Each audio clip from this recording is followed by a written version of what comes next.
You know, we're standing right on the edge of a massive technological shift. It's not just about making computers faster, but about finding a completely new way to solve problems. It's called quantum computing, and it might just help us crack challenges we once thought were literally impossible. So how do you even wrap your head around this? Let's try an analogy. Picture a giant, unbelievably complex maze. A regular computer, it would try one path, hit a dead end, turn around, and try another. It gets there, sure, but it's slow. Now, what if you could explore every single path at the exact same time? And that right there, that's the fundamental difference in a nutshell. A classical computer is linear. It does path A, then path B, then path C. A quantum computer, though, explores all of them in one go. That massive parallelism is the secret to its incredible power. So yeah, we're talking about a totally new way to compute. And that means we have to start thinking differently, too. This isn't just a simple speed boost for our laptops. It's a whole new playbook based on the weird, wonderful rules of the universe itself. So, what's the secret sauce here? Well, instead of the normal bits that are either a 0 or a 1, quantum computers use what are called qubits. And a qubit can be a 0, a 1, or both at the same time. It sounds wild, I know, but it's a real principle of quantum mechanics. And it's what lets them chew through problems so complex they take a normal supercomputer thousands of years. This isn't for checking your email. This is for the unsolvable stuff. Okay, so we have this incredible new power. What's it actually for? Well, the ultimate goal here is to take on some of humanity's biggest, gnarliest problems. The kind of stuff that's felt completely out of reach for decades. You know, for all the amazing things our computers can do, we've actually hit a wall.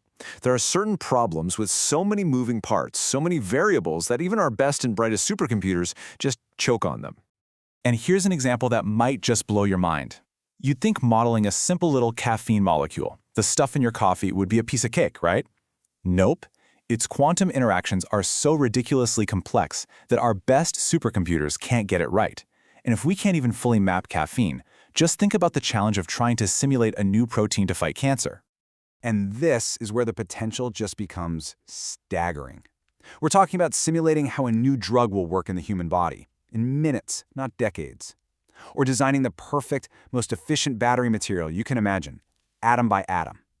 Heck, we could even build climate models so precise they predict weather patterns with an accuracy we've only ever dreamed about. But it's not all about these huge, grand scientific quests. Quantum computing is also poised to totally overhaul the super complex systems we rely on every single day, things that run our global economy and our daily lives. Just get a load of this number, $622 billion. That's what McKinsey thinks quantum computing could be worth by 2035. And that's just in the finance industry. That value comes from its ability to find the one single best path through a near infinite jungle of possibilities, like for an investment portfolio. And you can bet the big players are already jumping in. Over in finance, you've got JP Morgan and Goldman Sachs looking at it to manage risk. In logistics, companies like Honeywell and Volkswagen want to use it to finally untangle our messy global supply chains. And in energy, it could optimize massive power grids or even design new materials to help cut carbon emissions. Okay, but a power this big? It's not all good news. It has a dark side, and that's never clearer than when we talk about security. This technology is a genuine double-edged sword. On one side, you have the promise of truly unhackable communication. It's called quantum key distribution. And the basic idea is that if anyone tries to eavesdrop on your message, the laws of physics themselves will alert you. It's theoretically perfect. But the other edge of that sword? A powerful quantum computer could smash through the encryption that protects basically everything we do online. Our bank accounts, our data, even national secrets. And hey, don't think this is some far-off sci-fi stuff. That unhackable communication, it's happening right now. China has a satellite called Mischius that has already sent a secure quantum key from space. The technology is real, and the race to control it is on. So, when you have a technology this revolutionary, what happens next? A global race, that's what. A new, high-stakes competition is starting to get very, very hot. And that brings us to the billion-dollar question, right? Who's actually going to win this thing and get to define the future of this incredible technology? Right now, the two heavyweights in the ring are the United States and China, and they're taking very different approaches.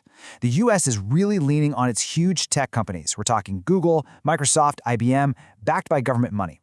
China, on the other hand, is all in on a state-led approach with the clear goal of quantum supremacy, and they're reportedly outspending the US government 4-1. Both sides have their strengths, and honestly, the gap is closing fast. So when you step back and look at the big picture, it's pretty clear this is so much more than just a faster computer. It's a fundamental change in our ability to understand the world, to simulate nature, and to optimize everything around us. It is a new tool to literally shape our future. This immense power is officially leaving the lab and entering our world. It's not just a technical challenge anymore. It's becoming a societal one. And that leaves us with maybe the most important question of all. As this power becomes reality, who gets to decide how it's used?